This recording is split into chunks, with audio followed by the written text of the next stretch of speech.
Beatrice's sharp tone cut through the soft hum of the kitchen fan, her words wrapping around me like a noose. I paused mid-stir, gripping the wooden spoon tighter as my chest tightened. The pot of soup simmered on the stove, its aroma filling the air, but all I could smell was the bitterness in her words.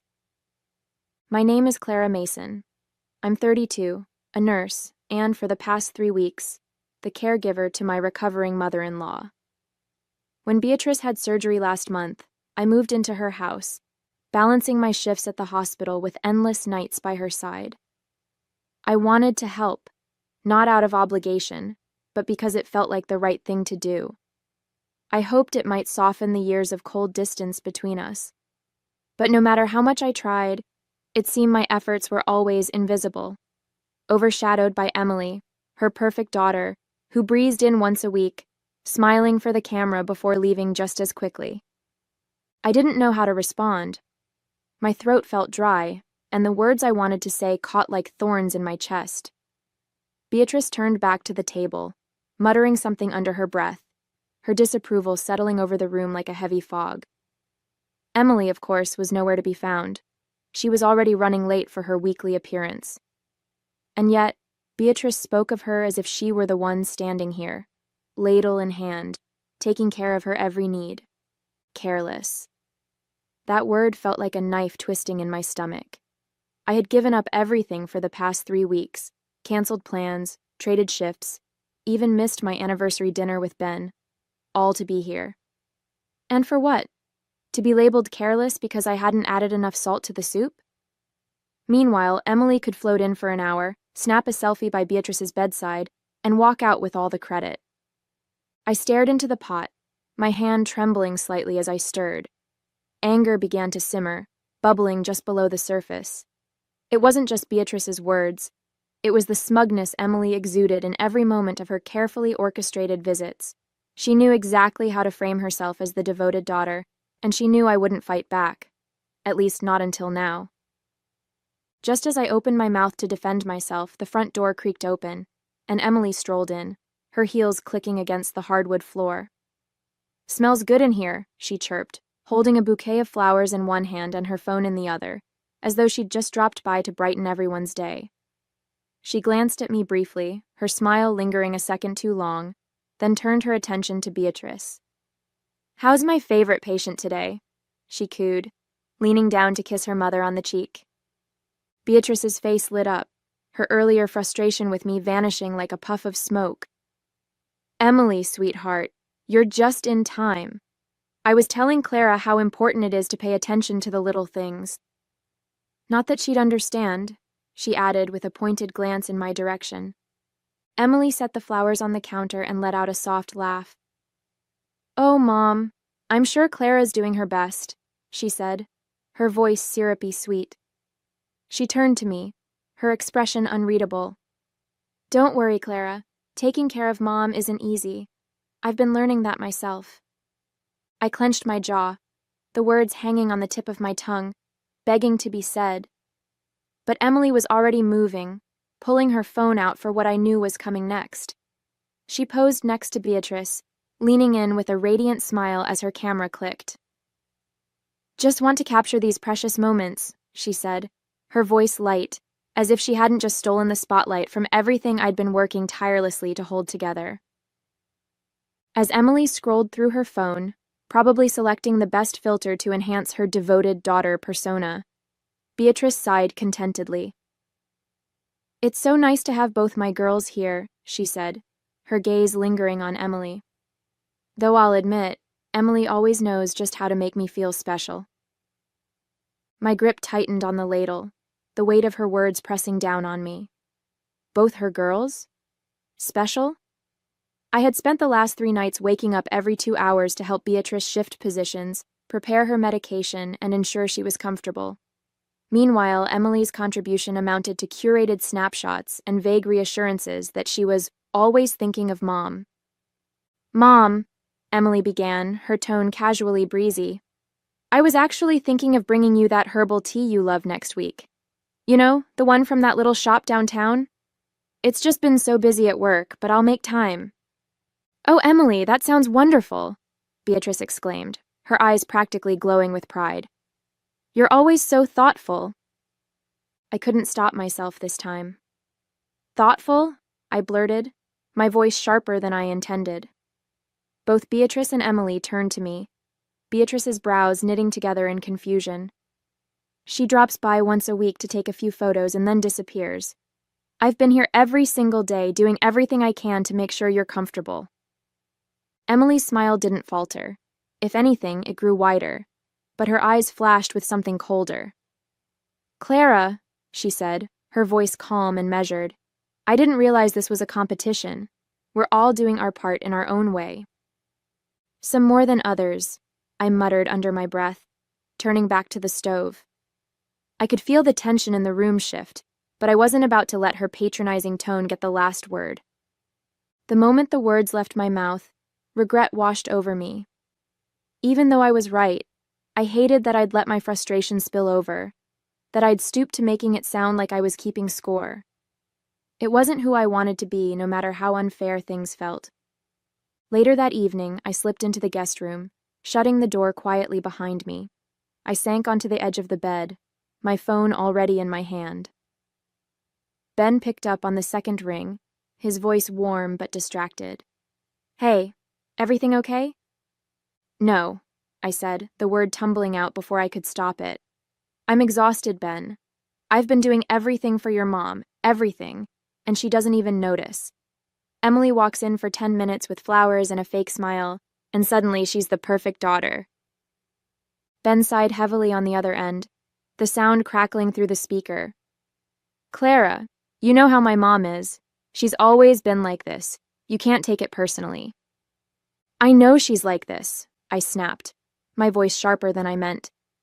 "But that doesn't make it easier. Do you have any idea what it feels like to be here, day in and day out, and still be invisible? I stopped, swallowing the lump in my throat. "I just needed you to understand." Ben's voice softened, a hint of concern cutting through his usual practicality. "Clara, maybe it's time to take a break. You've done more than enough. You've done everything, honestly. Why don't you come home for a week? Let Emily step up for once. I miss you, and you need to take care of yourself too." His words caught me off guard, the knot in my chest loosening slightly. The thought of going home, of sleeping in my own bed and being with Ben, was so tempting it almost hurt. But then I thought of Beatrice, her frailty, her stubbornness, and the nagging guilt in my stomach returned. "I don't know," I said quietly. "What if she needs me?" "She'll manage," Ben said firmly. "You've been more than generous, Clara. It's okay to step back. You're not a bad person for putting yourself first for once." Ben and I lived 2 hours away in a small apartment we'd made our home over the last 5 years. When Beatrice's surgery was scheduled, I'd offered to move in temporarily to help with her recovery. Ben had wanted to be there too. He adored his mom despite her quirks, but his job was at a critical point, with deadlines he couldn't ignore. He'd called every day to check in, always asking how I was holding up, but I knew it weighed on him that he couldn't be here to share the burden. As much as I missed him, I couldn't blame him. He was doing the best he could, just like I was. I sighed, gripping the phone a little tighter. "I don't know, Ben," I said finally. "It's not that I don't want to come home, I do. I miss you, and I'm exhausted. But I can't just leave her like this. She still needs someone here." There was a brief silence on the other end before Ben spoke again, his voice calm but firm. "I get it, Clara. You care about her, even if she doesn't always show it. Just think about it, okay? You've done so much already. It's not selfish to take care of yourself, too." "I'll think about it," I said quietly, my throat tightening. "I promise." It felt like the right thing to say, even though I wasn't sure if I could really let myself walk away. The next morning, I found Beatrice in the living room, sitting upright in her chair with the television on low. She didn't look up as I entered, her attention fixed on a weather report. I hesitated, wondering if I should start the conversation with a simple, "Good morning." But before I could speak, she turned to me with a pointed look. "Clara," she said, her tone already laced with irritation. I couldn't help but notice how late dinner was last night. It's not good for my digestion to eat that late, you know. I blinked, taken aback. Dinner was ready as soon as Emily left. I thought we agreed. Yes, because you didn't have it prepared earlier, she interrupted, her words sharp. When Emily is here, everything feels more put together. She doesn't need to be told what to do. I clenched my hands at my sides, biting back the words I wanted to say. Emily stayed for less than an hour, I replied carefully. She didn't even stay for dinner. That's not the point, Beatrice snapped, leaning forward slightly. Emily knows how to handle herself. She doesn't wait for me to tell her when or how to do things. She's considerate. I let out a slow breath, trying to keep my composure. I've been here every day, Beatrice. I've been doing everything I can to make sure you're comfortable. And yet, somehow, it always feels like a struggle, she shot back, her voice growing colder. You're here physically, Clara, but emotionally, you're checked out. You don't seem like you actually want to be here. Her words struck like a blow, my chest tightening. That's not fair, I said, my voice trembling despite my efforts to stay calm. I've put my life on hold to be here for you. I've been... Sacrificing? She cut in, her tone dripping with sarcasm. Oh, how noble of you. If it's such a burden, Clara, maybe you should have just let Emily handle it. She's busy, yes, but at least she doesn't make me feel like I'm an inconvenience. I opened my mouth, then closed it, unsure of how to respond. The hurt and anger bubbled inside me, but I knew saying anything more would only make it worse. Instead, I straightened, my voice quiet but firm. I'm doing my best, Beatrice. I'm sorry if that's not enough. She waved a hand dismissively, turning back to the television. Your best isn't what I need, Clara. Emily understands me in ways you never will. The room felt suffocating, her words hanging in the air like smoke. Without another word, I turned and left, retreating to the guest room to collect myself. Tears pricked at my eyes, but I refused to let them fall. Not yet. Not in front of her. Sitting on the edge of the guest bed, I stared at the neatly folded clothes in my suitcase, my thoughts swirling. Beatrice's words replayed in my mind, each one digging deeper into the ache that had been building for weeks. No matter how much I gave, how much I tried, it was never enough. And it never would be. I picked up my phone and scrolled through my messages, landing on the last one from Ben. You've done enough, Clara. Please come home. The words felt heavier now, but they also carried a clarity I hadn't wanted to admit before. Ben was right. I had done enough. I'd given up my time, my energy, and my peace of mind to be here, hoping it might make a difference. But nothing I did would ever compare to the pedestal Beatrice had placed Emily on. I couldn't keep sacrificing myself for someone who didn't see me, who didn't value what I was giving. I let out a shaky breath, wiping the tears that threatened to spill. It wasn't about giving up. It was about knowing when I'd reached my limit. For my own sanity, I had to stop waiting for Beatrice's approval. I had to go home. I decided to talk to Barris that afternoon. The air between us was thick, heavy with everything that had been left unsaid. My heart pounded as I stepped forward, determined to finally speak my mind. Beatrice, I began, my voice steady but soft. I need to talk to you. She glanced up briefly, her expression unreadable. If this is about dinner tonight, I'd rather you focus on getting it right than wasting time chatting. My jaw tightened, but I pushed through. No, it's not about dinner. It's about how I've been treated since I got here. Her hand froze mid-stir, and she finally looked at me, one eyebrow arched. Oh? And how exactly have you been treated, Clara? I took a deep breath, the words spilling out before I could second-guess myself. I've been here every day, doing everything I can to take care of you. I've rearranged my life, missed important moments, and given you all of my energy. And yet, no matter what I do, it's never enough. You've made it clear time and time again that you don't value me, and honestly, I'm tired of being treated like I'm worthless. She set her spoon down with a deliberate clink, folding her hands in front of her. "Well," she said coolly, "if you're tired, Clara, no one's forcing you to stay. Frankly, Emily would do a much better job anyway. She always has." Her words stung, sharper than I'd expected, but I refused to let her see how much they hurt. "Emily isn't here, Beatrice," I said, my voice firmer now. "She's never here for more than an hour or two. I've been the one taking care of you. But if you think she can do better, then fine. I'm done." Beatrice didn't flinch, her expression hard as stone. "Good," she said with disdain. "I won't miss the complaining. At least Emily knows how to show respect." I nodded slowly, the finality of her words settling over me like a cold weight. "I hope she can give you what you need," I said quietly, "because I won't be back." Without waiting for her response, I turned and walked away, my chest tight but my head held high. It was over. I was done. Back in the guest room, I packed my things with quiet determination. Each folded piece of clothing felt like another weight lifted off my shoulders. Beatrice's cutting words still rang in my ears, but I shoved them aside. It was over. I was done bending myself into knots for someone who didn't value me. Once everything was packed, I sat on the edge of the bed and stared at my phone. My thumb hovered over Emily's number before I pressed call. The line rang several times before she finally picked up. "What is it, Clara?"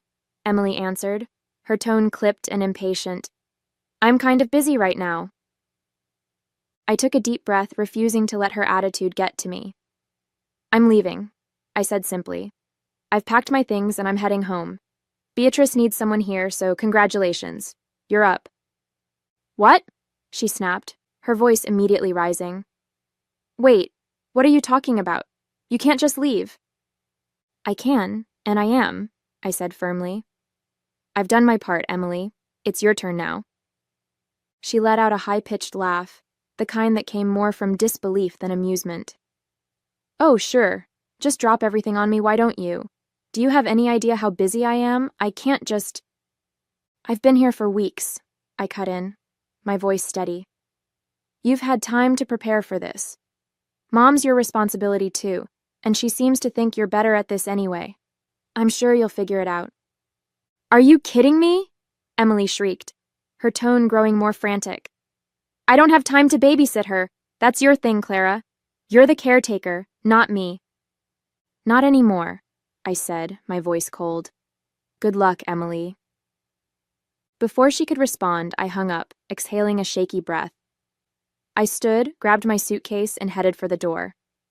I didn't owe anyone an explanation. It was time to leave. 4 days had passed since I left, and I had tried my best not to think about what might be happening back at Beatrice's house. But when my phone buzzed late that evening, I saw her name flashing on the screen. A part of me wanted to ignore it, but curiosity, and maybe a bit of guilt, got the better of me. I picked up. "Hello?" I said cautiously. "Clara," Beatrice's voice came through, shaky and strained. She sounded different, tired, maybe even desperate. I need to talk to you." I hesitated, unsure of what to say. "Is everything okay?" "No," she admitted, the word heavy with frustration and something else I couldn't quite place. "Emily hasn't been here since you left. She's barely answering my calls, and when she does, she has some excuse about work or being too busy. She promised me she'd be here." I bit my lip, resisting the urge to say I told you so. Instead, I stayed quiet, letting her vent. "I've had to do everything on my own," Beatrice continued, her voice trembling. "I can't even manage the stairs some days. I don't know what to do, Clara.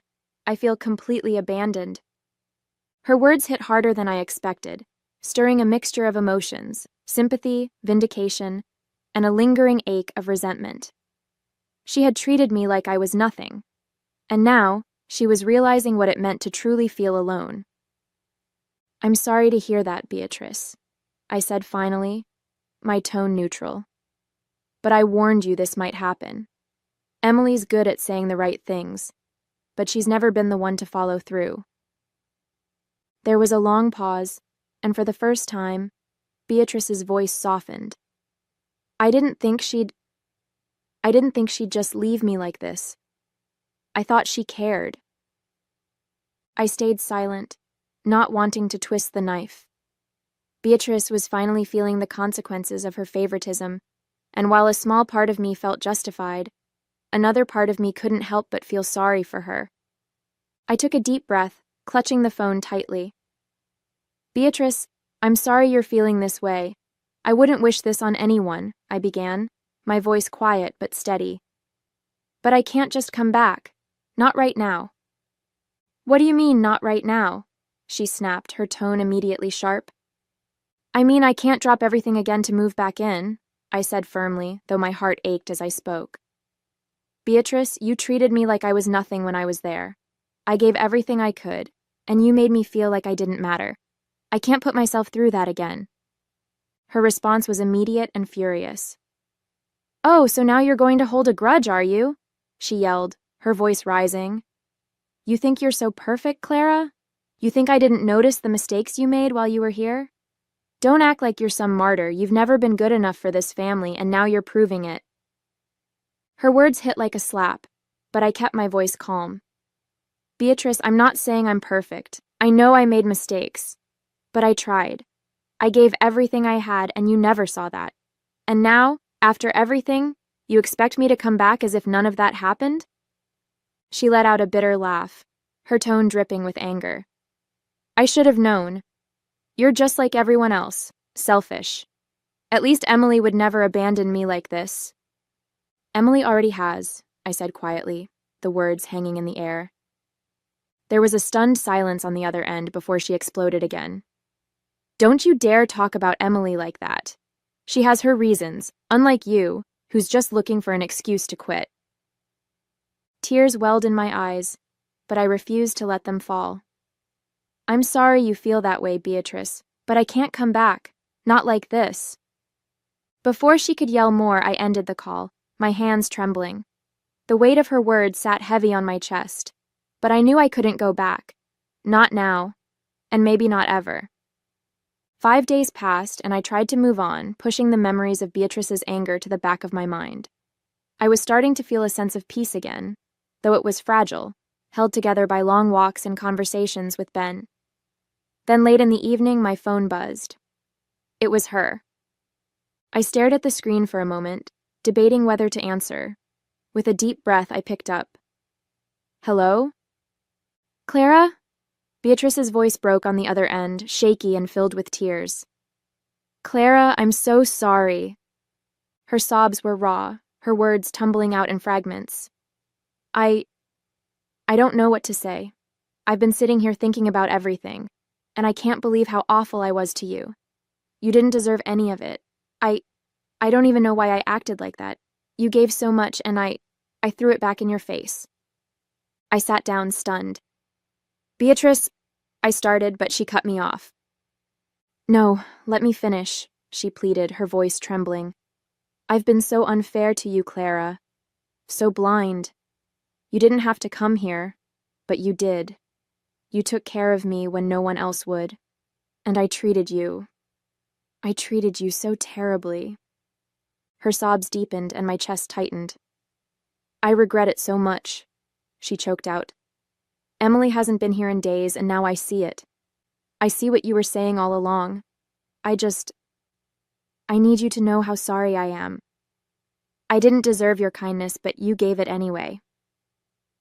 Tears pricked at my eyes, her sincerity cutting through the pain I'd been carrying. I took a deep breath, steadying myself. Thank you, Beatrice, I said softly. That means more than you know. I don't expect you to forgive me, she whispered, her voice cracking. But I had to tell you. I'm so sorry. I sat in silence for a moment, letting her words sink in. I'll need time, I said finally, my voice gentle but firm. But I appreciate your apology. It's a start. It is, she said, her sobs quieting. I'll try to do better, Clara. I promise. When the call ended, I set the phone down, my heart heavy but lighter all at once. For the first time, it felt like there was a path forward, however slow it might be. After Beatrice recovered, everything was different. She treated me with kindness and gratitude, her sharp edges replaced by genuine warmth.